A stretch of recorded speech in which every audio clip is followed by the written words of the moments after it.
लेकिन तंत्र का अर्थ ही होता है प्रेम और समर्पण। तंत्र का अर्थ ये सब नहीं है ओझा गुनी झाड़ फूंक। जब आपके गुरु शिव स्वयं ही आचार्येंद्र हैं, महातांत्रिक भी वही हैं, तंत्र के भी ईश्वर कौन है? तो शिव स्वयं है। तंत्र के भी की भी जितनी धाराएं हैं वो कहाँ से निकली है? तो शिव से ही निकली है। जब राजा ही आपका अपना है, जब शिव ही अपना है, तो बाकी हमको किससे झरवाना है, किससे फुकवाना है? इसकी जरूरत कहाँ है? नहीं। एक बार एक राजा मुनादी करवा दिया। मुनादी मतलब समझ रहे होंगे आप। मुनादी मतलब होता है एक गांव में ढोल जैसा रहता है, उसको बजा बजा के गांव के लोगों को इकट्ठा किया जाता है एक जगह कि भाई सबको आइए, कोई सूचना देनी है।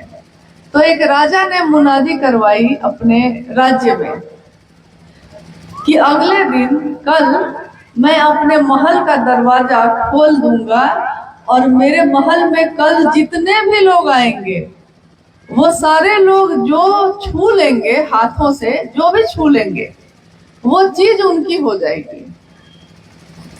अब जैसे ही राज्य के लोगों को ये पता चला कि राजा अपने महल में हर चीज देने को तैयार है, जो छू लेंगे सोद मिल जाएगा, तो सुबह सुबह पूरे राज्य की जनता जो है महल के दरवाजे पे पहुंच गई।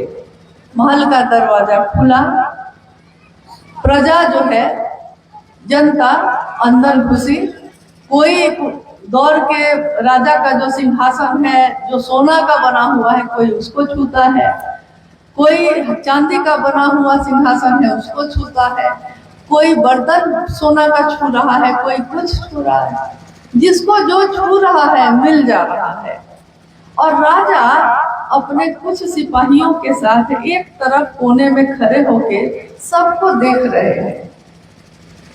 एक व्यक्ति उस भीड़ में से तेजी से राजा के तरफ बढ़ा, राजा की तरफ आने लगा।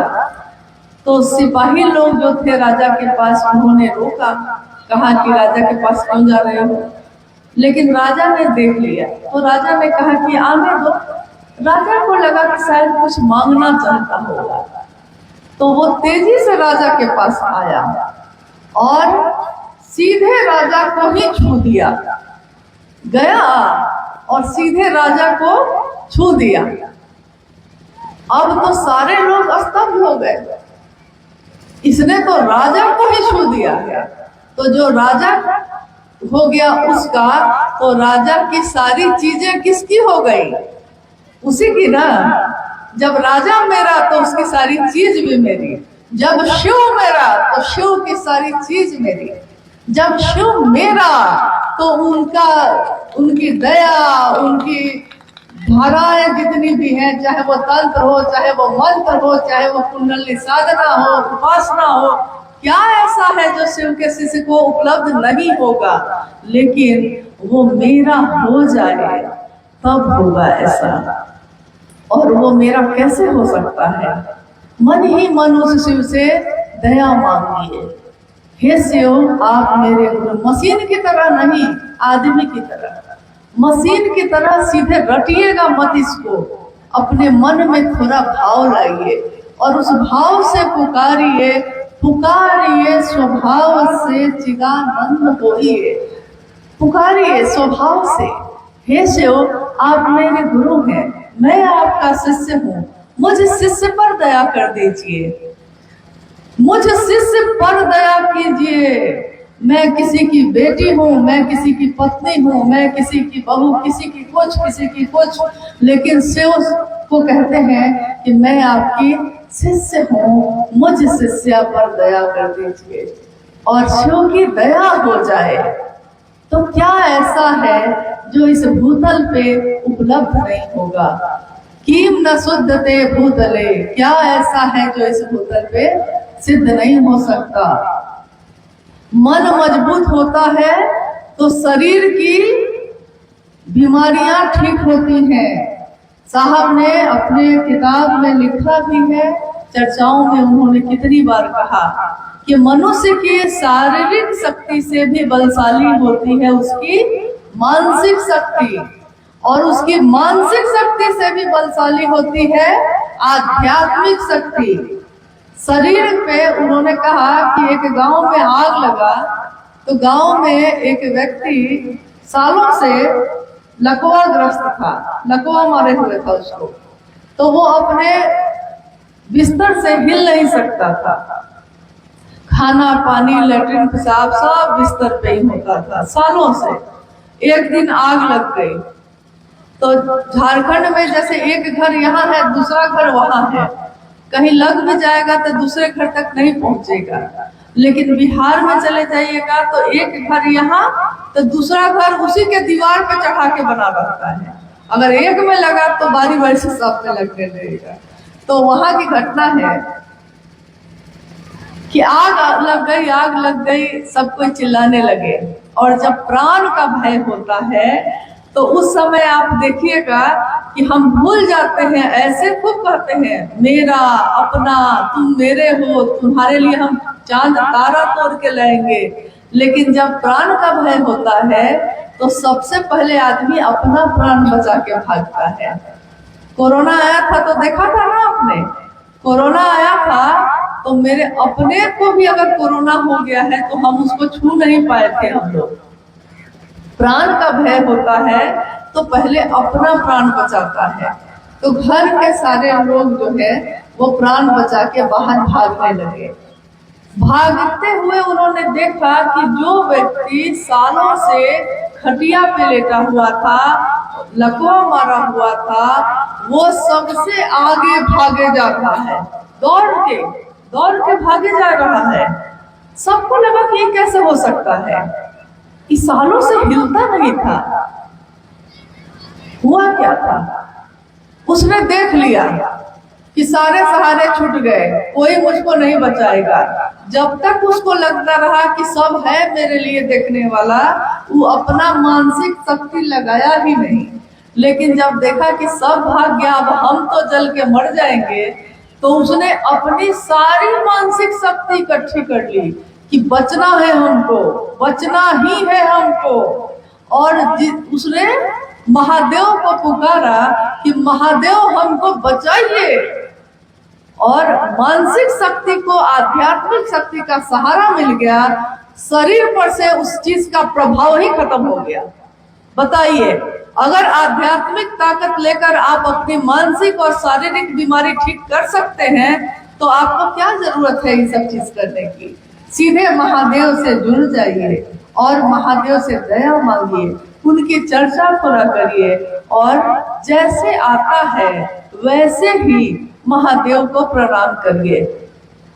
बहुत लोग कहते हैं कि मेरे पास माला नहीं है रुद्राक्ष की, तो हम कैसे प्रणाम करें।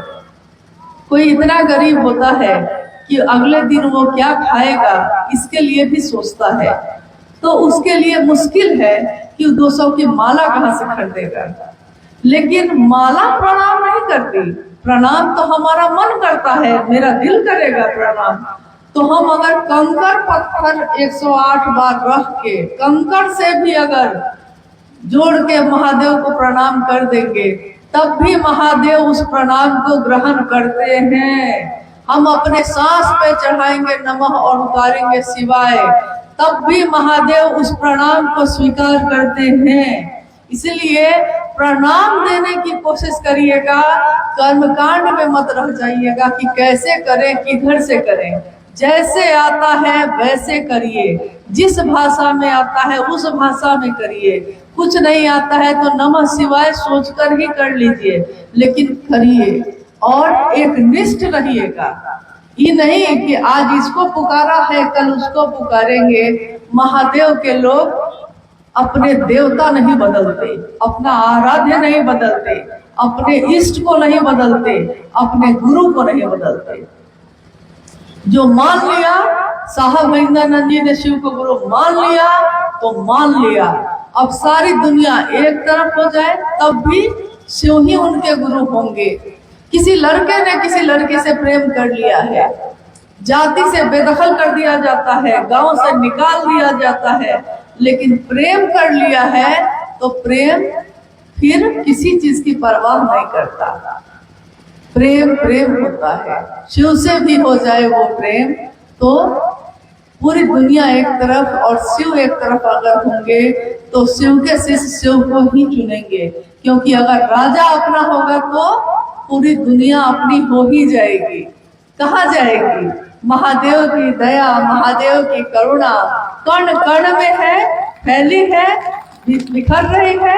हमको आपको अपने आंचल में उसको समेट लेना है, बस इतना ही करना है। इसलिए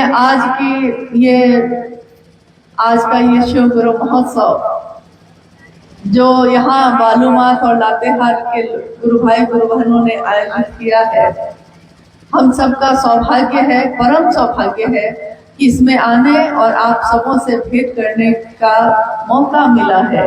ये महादेव की असीम दया है। जहाँ भी नजर जा रही है साहब वैद्यनाथ जी की तस्वीर नजर आ रही है। शिव के शिष्यों को शिव शिष्यता का उपहार देने वाले की तस्वीर हर दिल में छपी रहे हमेशा। वो साहब जिस तरह शिव हमेशा है, थे, रहेंगे, वो साहब और मेरी माँ नीलम आनंद भी हमेशा शिव शिष्यों के दिलों में इसी तरह बसी रहे और हम उनका प्रेम, उनकी छाया प्राप्त करते रहे। शिव की करुणा हम सबों के जीवन में बरसती रहे। शिव मैं हो हमारा जीवन सुखमय हो, इसी की कामना है। आप सभी के चरणों में मेरा प्रणाम।